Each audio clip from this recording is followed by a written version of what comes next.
Les humeurs est le thème de la 11e édition des Journées de la psychiatrie à Beigeville, organisée par le Centre hospitalier intercommunal de Mollans-les-Mureaux, le CHIM, et par son pôle psychiatrie. Mais que sont les humeurs? Si vous voulez, c'est très particulier, la médecine ancienne, mais la question des humeurs est centrale. Et cette idée, par exemple, que l'humeur vous envahit, et qu'il faut quand même, que c'est pas bon, c'est un espèce d'empoisonnement, et qu'il faut quand même, ça empoisonne le sang, et ça rend séduisante la possibilité d'imaginer les saignées, vous voyez, avec lequel Molière avait tellement raison quand il a critiqué cette thérapie qui est sans doute envoyée au cimetière beaucoup de femmes indéniées, etc. Mais cette idée, si vous voulez, que l'humeur empoisonne le corps, c'est une idée très intéressante, et pour les historiens, l'imaginaire ancien du corps, ce qui est très intéressant, c'est que ça perdure. L'histoire pour le moment, on ne sait pas exactement comment fonctionne une culture collective, mais ce qu'on peut dire, ce dont on peut faire l'hypothèse, c'est que les strates anciennes ne sont pas éliminées, même si elles sont contradictoires, mais ça fonctionne géologiquement, c'est-à-dire la strate de la hantise, de l'empoisonnement d'une humeur mauvaise qui serait bloquée. Et il faut transpirer, il faut vomir, il faut se purger. Cet imaginaire ancien est très présent dans certaines pathologies, l'anorexie par exemple, et certaines séductions de thérapie dans les médecines alternatives, le transpirer, pourquoi pas, une petite saignée, hop là, ça dégage.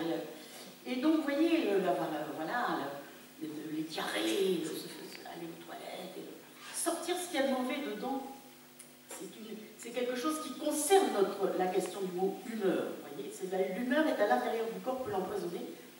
Et, elle peut être vraiment très toxique dans une médecine ancienne. Mais on peut dire que dans notre culture contemporaine, mettons pour l'ethnologue, urbaine, périurbaine, fin du XXe, début du XXIe siècle, dans l'Occident, voilà, l'humeur c'est quelque chose qui enveloppe le corps.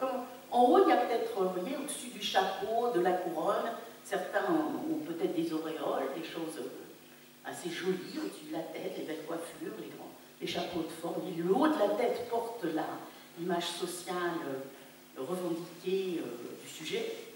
Mais tout autour de son corps circule, se diffuse. L'humeur ne connaît pas la frontière de la peau. L'humeur se diffuse, la bonne humeur, la mauvaise humeur, ça se diffuse, ça imprègne, ça contamine. Et c'est très intéressant de voir cette espèce de substance qui est volatile. L'humeur est très météorologique. Donc, bonjour, nous sommes avec le docteur Anne Morellini, chef du pôle psychiatrique du CHIM, le centre intercommunal hospitalier des Mollans-les-Mureaux. Nous sommes réunis aujourd'hui sur la journée de psychiatrie de Beigeville, la 11e édition. Pouvez-vous nous parler un petit peu de ce rendez-vous? Ces rendez-vous? C'est un rendez-vous annuel, un seul rendez-vous, un rendez-vous annuel qui réunit des soignants autour de la psychiatrie, pas que des médecins, des soignants de toutes catégories confondues, qui prennent en charge des patients dans les services de psychiatrie, pas seulement sur les Yvelines, mais également on invite des collègues du 95, du 27, des gens des Yvelines effectivement qui viennent, et donc chaque année on réunit en général au-delà d'une centaine de personnes, cette année un petit peu moins, je pense en raison de diverses choses, et donc autour de sujets transversaux qui concernent justement tous les soignants. Cette année, donc, c'était le thème des humeurs, puisque le thème de la bipolarité se retrouve un petit peu galvaudé, et donc on voulait recentrer un petit peu la réflexion autour des humeurs, qu'est-ce que ça représente. Donc vous voyez, avec des intervenants qui ne sont pas seulement médecins, mais également sociologues, comme Madame Naoum Grapp, là, qui vient de parler, un collègue psychiatre qui est plutôt linguiste, qui nous a vraiment aussi charmé par la description de toute la sémiologie linguistique autour du terme humeur.